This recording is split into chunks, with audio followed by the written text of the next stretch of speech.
From tariffs on China and putting troops at the border to Russia and the EPA's ethics scandal, political science professor Michael Genovese from Loyola Marymount University is here with us this morning to talk about all of it, pretty much, Professor. So let's start. We just mentioned China.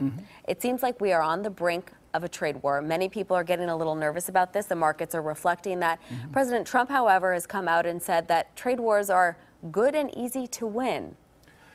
Well, we should not be surprised at this conflict because the president, as a candidate, signaled it during the campaign. And he's also right in the sense that China is a great violator of the intellectual property rules and tariff agreements. And so there is a problem that he's confronting. The question is, how do you confront it? Do you do it quietly in private through negotiations, or do you do it in public the way Trump has chosen to do and start beating them over the head with a hammer? It's led to a tit-for-tat response and an escalating, ratcheting up of the problem. But as you mentioned, no tariffs have been imposed yet. And so the president's hoping that this will take us to the brink, but not over the edge, that there will not be a trade war, because no one can win that. But it's a risky game, and it's a game that China probably is reluctant to take to the end line because they know that a trade war kills everyone. And so what you might expect to see is China will give the president a small victory. The president claims victory, throws himself a party, and then China continues to rob us blind. To do business as usual. Yes. All right. Let's shift to what's going on at our borders. We know that President Trump is sending the National Guard down there, saying that this is because a caravan is heading north with many immigrants. But our governor, Governor Brown, is saying, I'm not going to assist with the national troop. What's the situation down there, and what's it really all about? Well, you know, there are, as your reporter said, there are about 350 people. This is a solution in search of a problem to solve. Right. The president is obsessed with the border, with a wall, with Mexico paying for it. He's not been able to get any of that accomplished, and therefore it's been a great embarrassment to him. So he's trying to distract attention by making a crisis, manufacturing one where none exists. 350 people are not a threat. Right. And when you get to the border, there'll be fewer because this is an annual caravan that takes place and it always dissipates.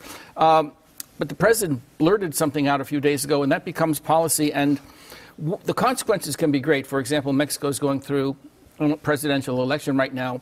The candidate, López Obrador, is very anti-American. He was behind. He's now ahead because the Mexicans are reacting to President Trump's threats about the border. So actions have consequences, and the president, I think his obsession with the border has gotten the best of him here. Interesting. Back here at home, we know that the EPA Secretary Scott Pruitt is in a lot of hot water right now.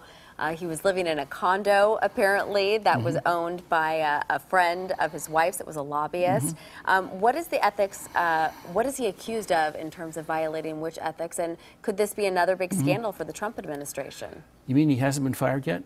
Not yet. I know many Democrats and a handful of Republicans have called for him to step down. Well, you know, when candidate Trump ran, he ran about draining the swamp, and Pruitt is simply the poster child for the swamp. The old joke in Washington, look in the dictionary under swamp and you see his picture. He has a number of accusations.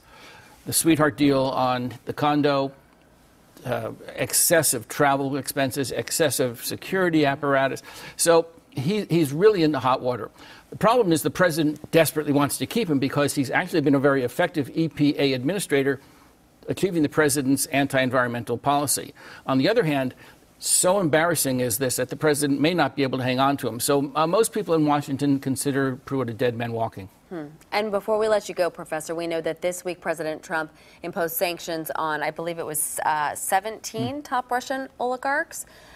Was this in response to meddling in the election, or is this a result of the KGB spying incident in Great Britain? Both. But hallelujah, the president finally has done what he needed to do earlier, which is get a little tougher on Russia. This is important for both symbolic and substantive reasons. Symbolic because finally, and we've talked about this many times before, why won't the president criticize Putin? Why won't he go after Russia? This is the first tangible impact that he's had on going after Russia. It's also important substantively because going after the oligarchs is going after Putin's strength. Russia is a kleptocracy, and the head of that corrupt kleptocracy is Vladimir Putin. And Putin feeds the oligarchy feeds him. Follow the money. And so you go after the money and you go after Putin. And so this can be, if it's a first step of many, and if it's coordinated with the allies, a way to really diminish the power of Vladimir Putin and to sort of put him in his place where he deserves to be. He needs to be put down, and this is a first step in doing so. All right. Very interesting. Professor Michael Genovese, thank you so much for your insight as always this morning. We appreciate it. Thank you, Serene.